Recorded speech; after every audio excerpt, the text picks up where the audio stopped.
So Danielson, as we all know, is putting his career on the line at Wembley Stadium for AEW All In 2024. And that has led to a lot of speculation because Danielson has been saying for the better part of this year, this is my last year as a full-time wrestler, and he made a point to remind us a couple of weeks ago on Dynamite that he had promised his daughter when she turned 7 that he'd stop wrestling full-time, and he wants to hold on to his promises, etc., etc., etc. And it's all very heartwarming and touching. And, he's one of the all-time greats. He's banged up, his neck, all of these things here. And, there has been some speculation, and I think it's good speculation to be like, well, maybe Danielson will not be,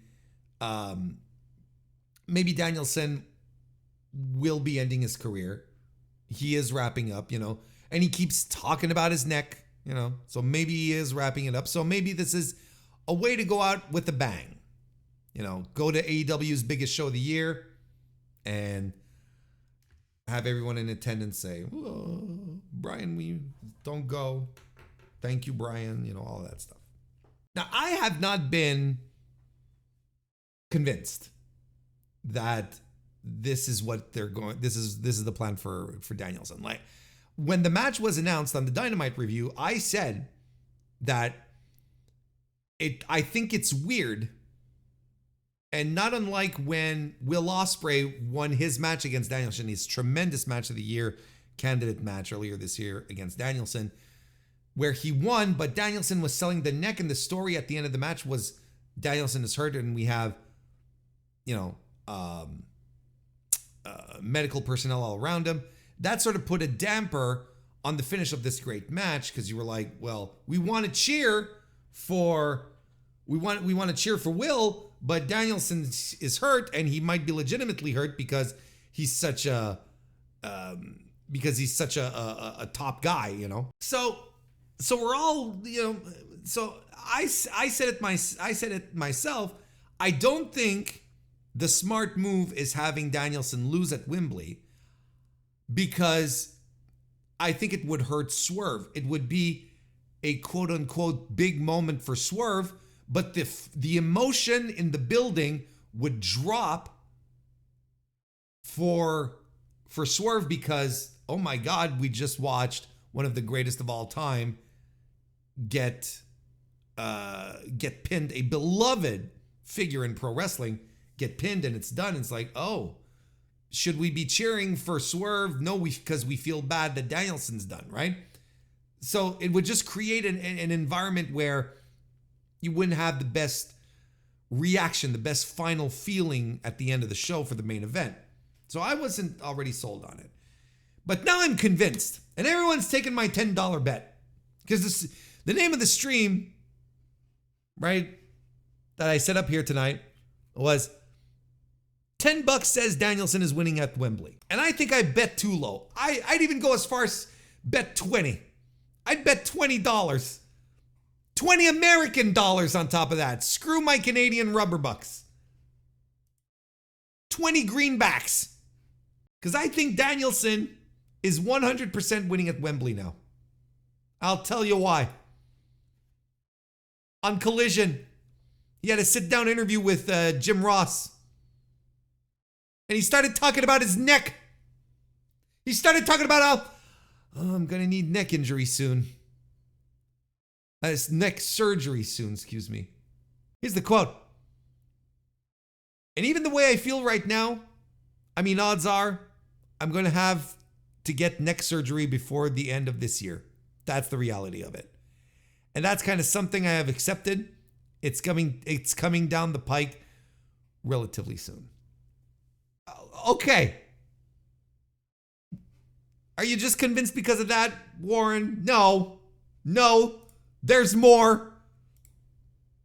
On August 12th, Danielson shows up on his wife's podcast, on the Nikki and Bree show, and they talk about the All In and the stipulation that if he wins, if Swerve wins, Danielson will never win again. All that stuff. And Danielson, it's easier for him to imagine his future without pro wrestling. Here is the quote. There's this small portion of our kids' lives where they actually want us there. Soon, and I see it with my friends and my sister and all that kind of stuff, all of a sudden, Birdie, she's 7 now, she's going to turn into a teenager and she's going to have other things.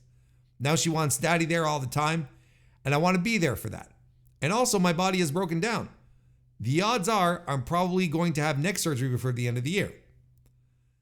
This pro wrestling thing, it's been incredible, and it's hard to imagine my life without it for the past 25 years, but it's a lot easier to imagine my life going forward without me wrestling. It's actually hard for me to imagine me keeping doing this, especially with the last year. I've had herniated discs in my back, tore my labrum in my shoulder, and I broke my arm, which required a rod and 9 screws. And then I had 2 fractures in my orbital bone. And now I just recently hurt my neck really bad, and that was in April. So it's all like, it's like all of these things. When I started at AEW, I'm like, I'm invincible, and then it turns out maybe not so invincible. Now, I don't dispute that he's been injured, and some of them are indeed documented. They've been talked about. The broken arm, the labrum. I'm not disputing that Danielson that his body has been through hell. Okay? And that is broken down. I don't dispute that. I don't dispute that his neck might be, I don't dispute any of this. But I do not buy for a second anything he's saying right now. Because Danielson is a prime worker. He is a worker. He loves to lie, and he's good at it. And he knows what to lie about to get reactions from the audience. Remember, his first match back in WWE, all the way back then when he returned from being suspended, right? From being retired, not suspended, retired. He comes back, he has his match, and during the match, what does he do? He lands like awkwardly, like on his upper back, and then he starts clasping the neck and hurt. And I remember watching it, and my stomach was in knots. I was like, oh shit. I remember. He got me. I was like, oh, what is he doing? What are we doing? What are we doing here? You know? And then, next thing you know, he's back the next week, and he's finishing the match. Everything is fine. And he's back, and he keeps doing it, and he keeps doing it. And he always goes back to the neck when he's selling, grabbing his neck, because he knows we know, and he knows we have concern for him, and that's his job. It's to elicit emotion. That's what he's supposed to do. He's supposed to make us feel, oh man, and you've got your insides are all tied up, and you're reading this and you're like, man, I don't want Danielson to go. And yes, he should spend time with his children. And yes, oh my God, he has to have surgery. Why is all of this surgery talk suddenly popping up? Why is it that Danielson suddenly started talking about his contract 2 weeks ago, but we haven't heard any updates as to whether he's resigning or not? We haven't heard a thing. Why is that? His contract is supposed to be up, according to him, right? You remember? It was like on the first Dynamite, wasn't it on July 31st? Yeah, that makes sense. The promo where Strickland came out to confront him, right? And he was saying, my contract comes up tomorrow. That's what Danielson was saying. I'm like, isn't it odd that this is coming up now? Isn't it odd that we're talking about the requirement of having neck surgery before the end of the year? We're talking about this now. Isn't it convenient that he's reminding everyone in the ring that, Birdie, which I don't doubt. And here's the thing about Birdie, okay? And here's the thing about wanting to be around his daughter more, okay? Consider the AEW schedule. Danielson goes into work 2 times a week. Granted, there's travel, but he goes to work twice a week. We're not doing the WWE, the WWF, WWE house show loops. You know, we're not doing Raw and SmackDown, and then a Saturday night house show, and then maybe even one on Sunday too, then Monday, then going back, then coming back to work on Friday. Like it's not as strenuous as we'd like to believe. And Danielson comes off as the type of guy who, if he decides not to come, if he decides to get some time off, he'll get the time off. I understand what he's saying, and he's playing off this feeling, this knowledge that we have as wrestling fans, that we know that wrestlers sacrifice so much to hit the road and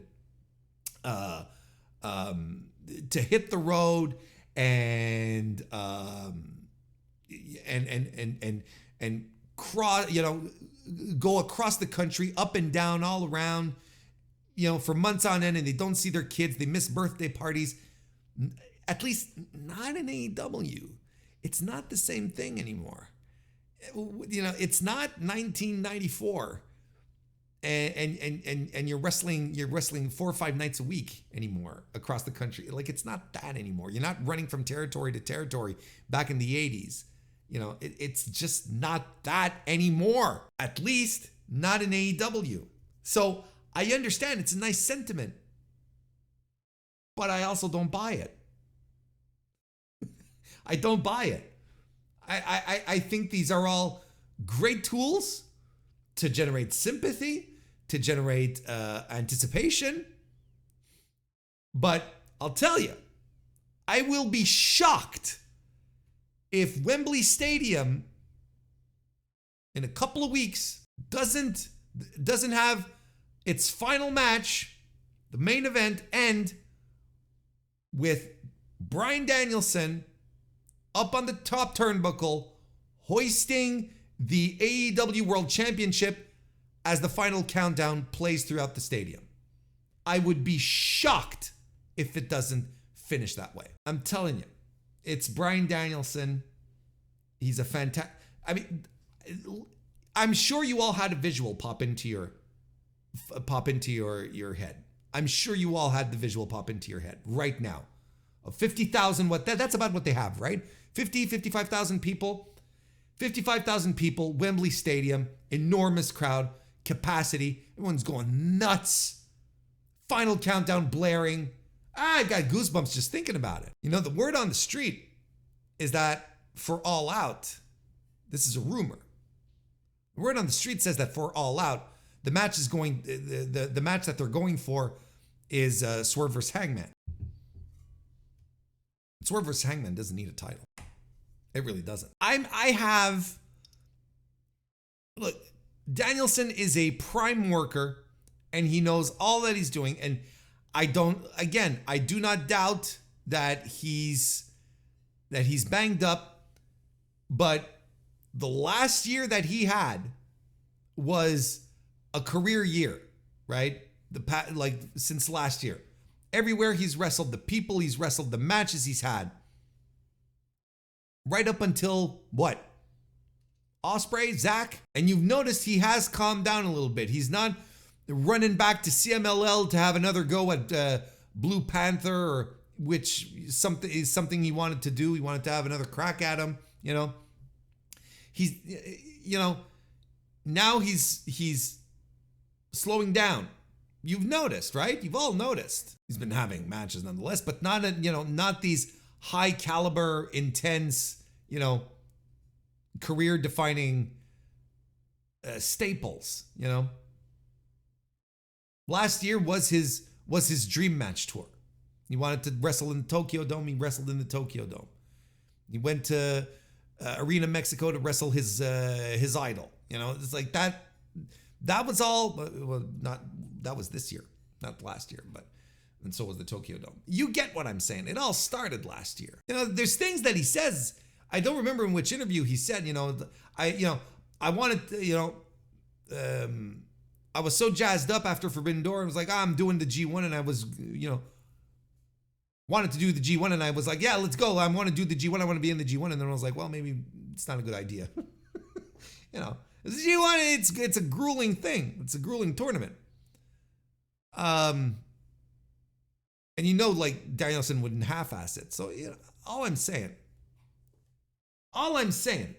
is that the fact that Danielson is going out into the world and is talking about his injuries, and he's talking about retiring, and he's talking about how he needs to spend time with his daughter, and especially when he says it's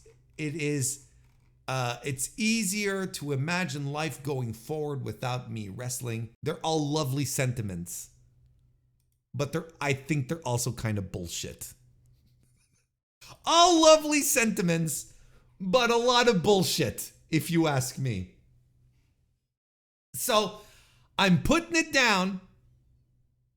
I'm sticking it in the fire. I believe Bryan Danielson is winning at Wembley Stadium. Like, he's a worker, but he's also a businessman. And whenever he talks about AEW, it's always, he keeps putting over how happy he is. And there's certain things, and you can oftentimes tell it in his voice. And when there's certain things that really do feel from the heart, and that he's not working. There's times where he is. But I feel like when he talks about AEW, when he was recently saying that the past 3 years were the best 3 years of his career, were the most fun that he's had in his career, I believe it.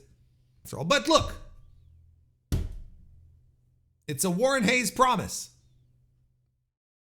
that Bryan Danielson will be your new AEW World Heavyweight Champion as we leave merry old England.